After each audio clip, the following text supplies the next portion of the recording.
With its amber color and black label, Old Number 7, And that is the #1 selling whiskey globally. has put this tiny Tennessee town on the map. Every drop of Jack Daniels is made in Lynchburg, this very small, dry town where you're not even allowed to buy a drink of Jack Daniels. Every year, 250,000 people visit Jack Daniel's Distillery to witness the major whiskey-making operation firsthand. Today we have 80 warehouses with about 1.9 million barrels in storage. The whiskey-spirited story dates back 146 years to this man whose name is now famous.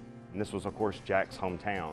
At an early age, Jack Daniel lost both his parents. A Lutheran minister took him in. At about 7 or 8, he took up an interest in making whiskey. That's where Jack got his start, was making medicinal whiskey for a Lutheran minister's general store here in Lynchburg. They made a whole lot of whiskey together. In 1866, Jack took over the whiskey business at age 16. This is Jack's old office. He built this shortly after coming to the Cave Spring. This is really the lifeblood of the whole Jack Daniel's distillery right here. It's made of limestone, which naturally filters iron from the water.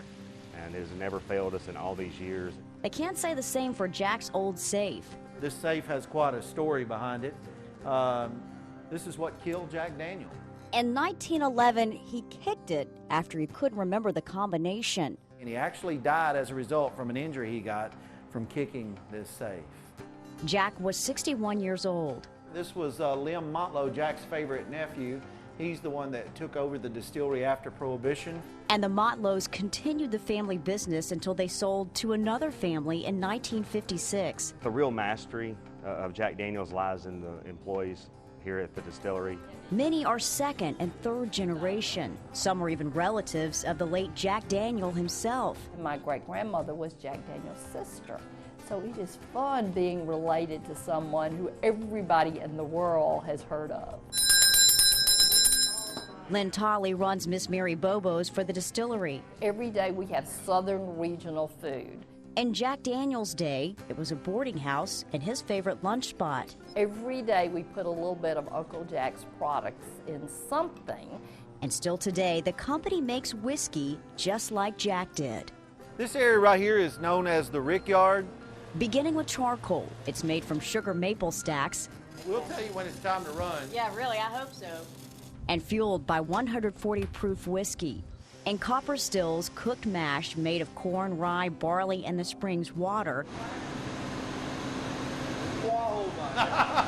is distilled to a clear 135 proof spirit. This is where we use the charcoal that we made up at the Rickyard. It's a technique called charcoal mellowing. We drip every drop of our whiskey drop by drop through 10 feet of charcoal. It filters out a lot of the impurities that are left behind from the distillation process and push it out your nose. And that's what uniquely makes Jack Daniel's a Tennessee whiskey. Otherwise, it would be a bourbon. Finally, the whiskey ages in handcrafted barrels. The whiskey gets all of its color and most of its flavor from the barrel. With help from Tennessee's changing seasons, cold winters, hot summers. That temperature change is what causes the whiskey to move in and out of the wood, giving the whiskey its characteristics and its different qualities.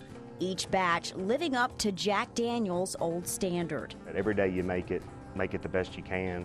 Jack Daniel's, born and bottled in Lynchburg. I'm sure if Jack Daniel were alive today and he knew that his whiskey was being drunk in Bosnia, he would just fall over in a faint. Homegrown in Tennessee.